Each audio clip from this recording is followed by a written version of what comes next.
something that really puts the lives of every person on this planet in peril, the tension between North Korea and the United States. Of course, there's a war there that has never ended, really between the United States and North Korea. The North Koreans know that the United States destroyed just about every city and village in North Korea a couple generations ago. The Americans were being presented all the time with the provocations from our enemies, that Russia's provoking us, Iran is provoking us, North Korea is provoking us. But the provocations are constant over years and years and years. We surround these countries with military bases. Every summer, since the Korean War, the U.S. Navy has maneuvers in the South China Sea where we practice attacking and invading North Korea every year. And our warships are right there, and we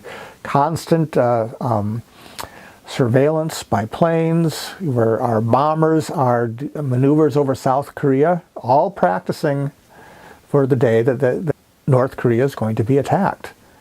And it's the kind of thing we would never ever tolerate here, and we'd see these as provocations. Same thing with Russia, military exercises with NATO right up to their borders. Their responses are seen as provocations. We really need to see our own role in this. The idea of war with North Korea at this time is the most unrealistic, crazy idea possible. There isn't anything more insane than thinking that there can be a military solution, and also to think that there'd be any solution without the United States. As difficult and unrealistic as it seems to adopt a more humble role in the world, it's urgently incumbent upon us to do that. I think that's one of the most dangerous things that we miss that we have, is that we have a capacity in the present system to vote our way out of these problems. It's much more complex than that. It's that as a people, we've just accepted this. This is the normal. Been at war now more than 16 years, and there's no end in sight. I really don't believe this is meant to be ended. I don't think these are failures.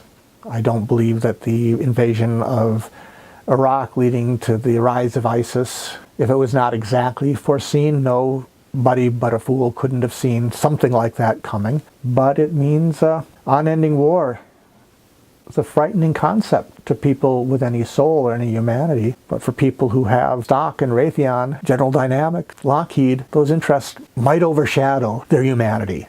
And to see a war that doesn't end, and a conflict that leads to another conflict, in sowing the seeds of the next war. Stanley McChrystal, when he was the head of U.S. NATO forces in Afghanistan, for every one we're killing in Afghanistan, we're creating 10 more enemies. As Orwell put it, these wars are not meant to be won or resolved in any way, but they're carefully maintained in order to keep a constant market for products. It's the way the world works, but it's insane. Our species and all other life on the planet is not going to be able to survive a whole lot more of. We need to have a change far, far beyond getting a Democratic Congress in the next election. The danger in demagogues, tyrants, maniacs. People are yearning for something normal, but normal's pretty bad. But I'm afraid that if we blame Trump too much for it and put Trump's name on it, so much that the same policies that are threatening us now will continue by somebody else, somebody who's going to be able to speak to us rationally, can follow the rules and be polite, will be able to get away with it even more than they have been all along.